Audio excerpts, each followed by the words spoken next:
Hello and welcome to Fantasy Simmer. I'm Paul, the founder and developer, and I wanted to give you a tutorial on how to use the draft optimizing tool. First off, after you log in, if you're going to be using Yahoo, you need to accept the cookies. It uses an authorization token that doesn't work well if you don't accept. Anyways, we'll then start with a new draft. When we get here, we'll have a pop-up that gives you instructions and then tips. We're going to go over all of that just now. But it also reminds you to update your draft settings. If you don't update your settings, you're going to have a bad time. We click OK. The first setting is the number of teams. So this supports an 8, 10, 12, or 14 team league. We'll go with 8 for this time. Draft position, that's just your first pick of your first round. We'll say the 7th pick. Scoring type, PPR, half PPR standard is supported by Fantasy Simmer. We'll stick with PPR. Number of rounds, we'll have a 15 round draft. And the simulated seasons, that's the first one that's a little tricky. The algorithm emulates real seasons. It factors in a range of point projections for each player, factors in odds for injuries, amongst other items. The more seasons you simulate, the more accurate and consistent your output will be. But it costs you time, which you know you don't have a lot of in a fantasy draft. 5,000 seasons seems to be a pretty good sweet spot, so we'll keep it there. Your COVID factor then, in 2020, players are projected to be out more due to injury and illnesses, not only COVID-19 itself, but some increased soft tissue injuries by not playing a preseason. We'll keep it at 2, which is a multiplier of saying it's 2 times as likely for injuries to happen in a particular game. Draft type, then we'll stick with manual for now, but you can also connect automatically to Sleeper, MyFantasyLeague, or Yahoo. There'll be instructions after you select that on how to connect to your draft, but it's fairly simple. And finally, we look at our lineup composition. This is the amount of players that you can have in each position in your weekly lineup. So after we set everything, we'll update the settings. Don't forget to do that. And then we'll go to our Players tab. So as we have the 7th pick, there's going to be 6 people picking before us. So as they start to pick, click on all the other players that are selected and add them to the other teams list.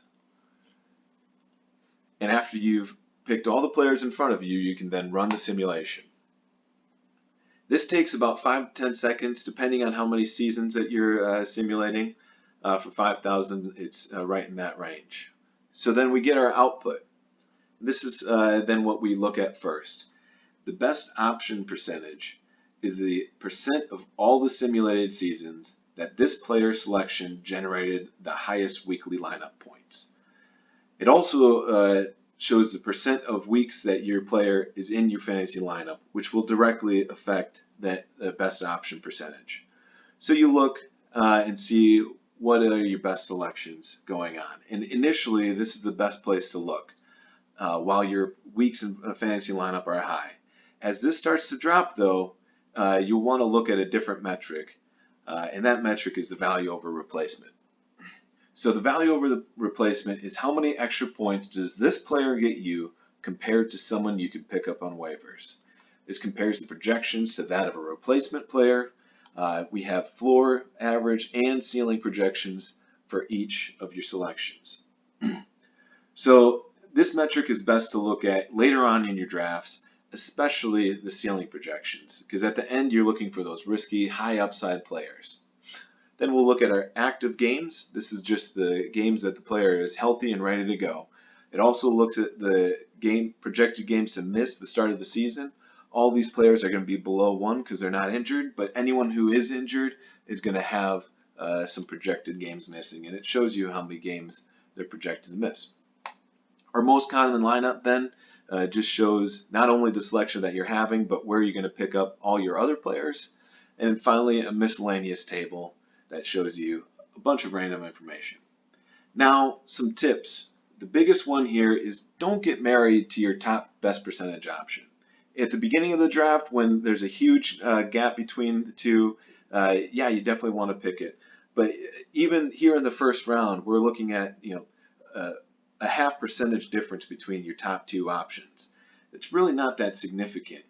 One thing I really like to do is not only look at all this other information, but to look at your average draft position or however else your draft site ranks your players. And out of the two people on my short list of Davante Adams and Clyde Edwards, I'm going to pick whoever's highest on that list, so probably Clyde Edwards. And that way I hope that Davante Adams then falls to me in that second round when I'm picking again in that second slot of that second round.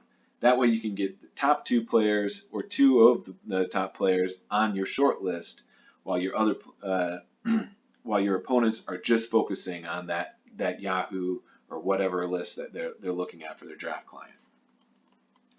Then after picking your real player in your real draft, you'll go back to your players tab, and then you'll find the player that you're selecting and click my team, and then you'll continue on selecting other players.